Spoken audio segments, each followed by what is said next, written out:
सफलता हर युग में एक ही जैसी होती है, वह होती है भगवत प्राप्ति। नहीं, सब असफल है।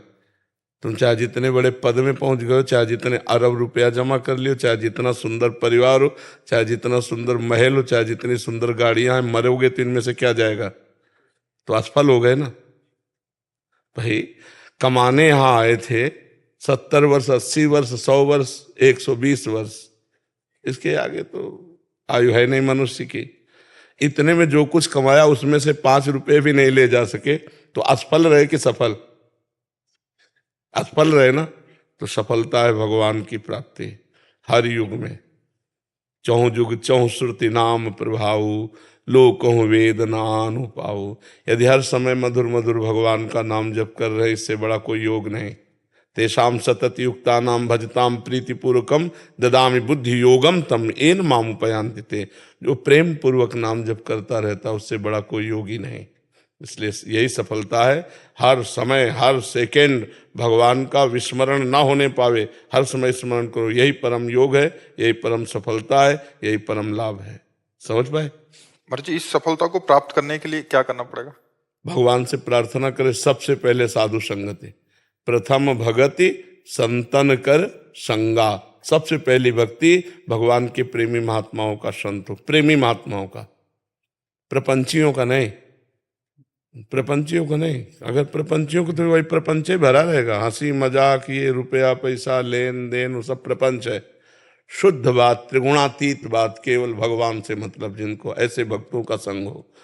महत्संगस्तु दुर्लभो अगम्यो अमोघस्य। महापुरुषों का संग दुर्लभ है, अगर मिल जाए तो निर्वाह करना कठिन हो, निर्वाह कर ले जाए तो परम पद निश्चित मिल जाएगा।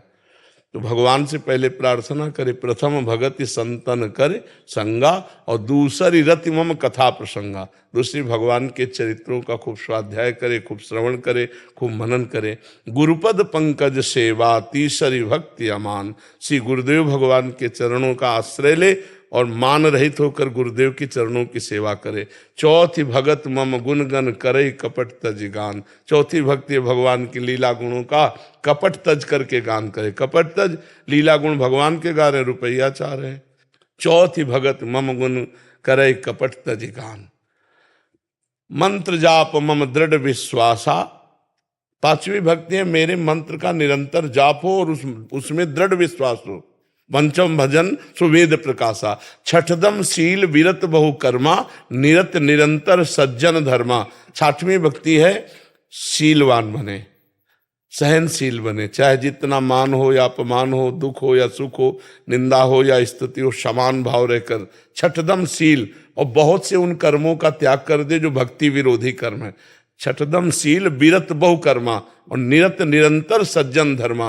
जो संत महापुरुषों ने धर्मशास्त्रों में क्रियाएं कही है, वही कर्म करना चाहिए, अन्यथा उन कर्मों का त्याग कर देना चाहिए जो भक्ति विरोधी कर्म है। बहुत प्रकार से जो प्रपंच में उलझा देते हैं, उन कर्मों का त्याग कर देना चाहिए, नहीं तो मंत्र जाप होगा ही नहीं, भजन होगा ही नहीं, इतना उलझा रहेगा कार्यों में। छठदम शील विरत बहु कर्मा, निरत निरंतर सज्जन धर्मा। सातों सब मोहिमय जग देखा, मोते अधिक संत कर लेखा। सातवीं भक्ति है, सारे संसार को भगवान का स्वरूप देखना और भगवान से भी अधिक बढ़कर संतों को मानना। सातों सब मोहिमय जग देखा, मोते अधिक संत कर लेखा। आठों जथा लाभ संतोषा, सपने नहीं देखे पर दोषा। आठवीं की ऐसी स्थिति बना ले कि जथा लाभ संतोष, सदा काहू सो कछु न चाहोंगो। किसी से कोई मांग नहीं, जैसे हमें भगवान रख रहे हैं, बस उसी स्थिति में हम राजी रहेंगे।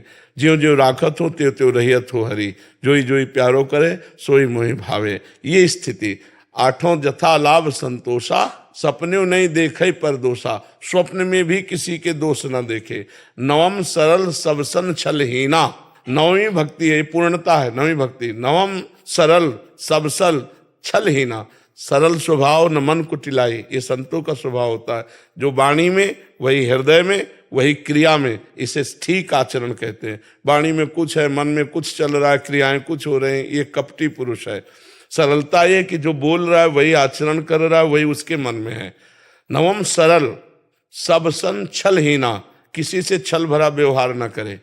और मम भरोस, ही हर्ष न दीना। दृढ़ मेरे पर विश्वास हो, ना हर्ष हो, ना शोक हो, ना कभी किसी के सामने अपनी दैन्यता प्रकट करे। भागवतिक दैन्यता अलग है, गरीबी वाली दैन्यता न प्रकट करे कि बाबूजी कुछ सहयोग कर दो, नहीं। मम भरोस ही हरस न दीना, वो ऐसी दैन्यता न करे, किसी के सामने हाथ ना पसारे। तो भगवान सबको देने वाला है, वो जब देगा तो निहाल कर देगा।